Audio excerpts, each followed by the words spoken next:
Is it easy or H?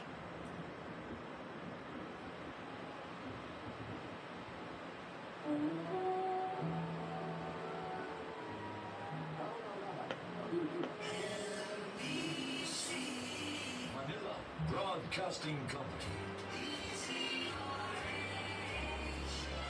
DZRH, a proud member of NBC Media Group.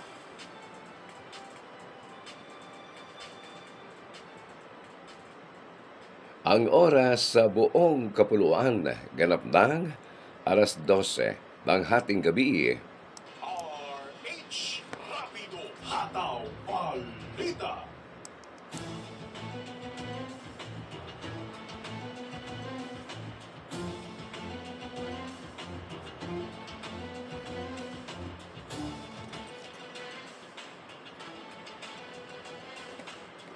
Narito ang pinakahuling balita hanggang sa mga oras na ito. Alamin po natin ang sitwasyon sa mga oras na ito sa kahabaan ng NLEX North Luzon Expressway. Sinasabi po na walang galawan ang mga sakyan. Halos mag 12 oras na. Detalye mula sa kagawad ng Operation Tulong, ibalita mo James Maldonado.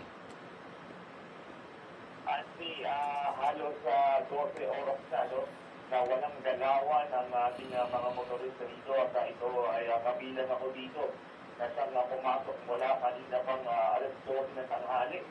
At ngayon, medyo pagka ay medyo may pagkandang naman o pag-abante naman ang sandali ng trafiko. Pero ngayon, talagang sa aking naranasan mismo dito sa North Luzon Expressway, particular dito sa Harbor Link, ay talaga ng sobra na. So, ang pagkakatigil ng mga motorista, particular itong mga malalaking truck na aking kasabayan. May parang nagbiyahe ng mula Manila hanggang Ilocos sa tagal ng mga nandito o sa tagal ng sa tagal ng aking pamamalagi ngayon dito sa North Luzon Expressway. Sa ngayon, ang hinahingayin ng mga motorista ngayon dito, sana magkaroon ng zipper lane o mga alternatibong paraan para na kahit paano ay umapante ang dami ng trapiko. At isa din sa aking mga nakausap mula dito, no? isa sa mga opisyalis ng NLEX ay nagsasabi na may ibang pati daw talaga na talagang pinapahaba rin, partikular mula dito sa Pacific Plan, exit at mula dyan sa dito, pero din dito sa may Tancanado, na dahilan daw ng pagkakailan ng matinding trapiko na aking nararanasan mula dito sa North Expressway. Sa ngayon, isang medyo maluwag lang na trapiko o medyo maluwag na daanan ay dito sa may paglalagpak mo ng North Luzon Harbor Link, mapunta dito sa Mindanao Avenue. Na medyo sabi dito, medyo may maluwag na ng kaunti, pero may mga pagke pa rin na pinabaha. Sa ngayon natin, tayo ay patuloy na mag-a-acting mula sa dito sa North Luzon Expressway at titignan natin na time to time kung ano magiging pangyayari mula dito. Sa ngayon, ang ulan mula kaninang alas 5 ay medyo humina na kukumpara sa nakalipas na mga oras. At ngayon ay medyo may paambon-ambon at hindi gano'n hindi kukumpara kaninang tanghali. So kaya natin na muna ang ating mga muling kaganapan mula dito sa North Luzon Expressway Paliseo. Maraming salamat James Maldonado ng Operation Tulong. Samantala, inilabas na ng RPMD Foundation Incorporated ang kanilang malayang pagtatasa sa pagganap ng mga alkalde sa National Capital Region para sa ikalawang quarter ng 2024 sa ilalim ng inisyatibong Boses ng Bayan.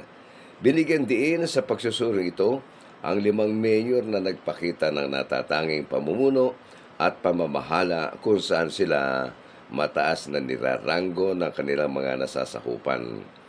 Nanguna sa listahan, si Mayor Joy Belmonte ng Quezon City na may 90.5%, sinundan ni Mayor Jenny Sandoval ng Malabon na may 90.3%, Mayor John Ray Tiangco ng Navotas na may 90.1%, Mayor Eric Olivares ng Parañaque na may 89.8% at Mayor Along Malapitan ng Caloocan City na may 89.6%. Sila ay kinilala sa kanilang epektibong pagtugon sa mga lokal na hamon sa proactive na pamamahala ng kanilang mga lungsod.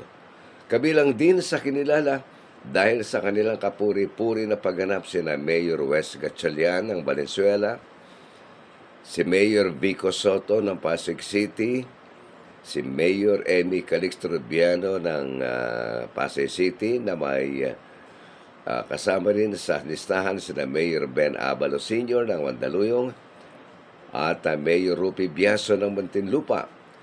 Nabanggit din ang pagganap ni Mayor Abby Binay ng Makati City na may 85.5% at ni Mayor Lani Cayetano ng Taguig City na may 83.2%. Kumpleto sa talaan ng mga mayor sina Marce Teodoro ng Marikina, Hani Lacuna ng Manila, Imelda Aguilar ng Las Piñas City, Ike Ponce at Francis Zamora ng San Juan City.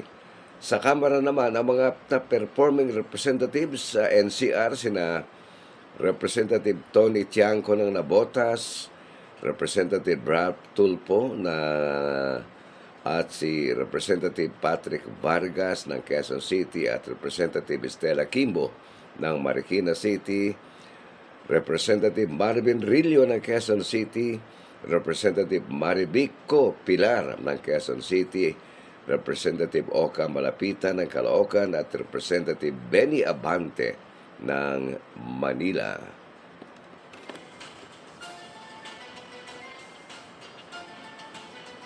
Mula sa DCRH News Center, ako pa rin, Andy Verde, una sa Pilipino, una sa Pilipinas.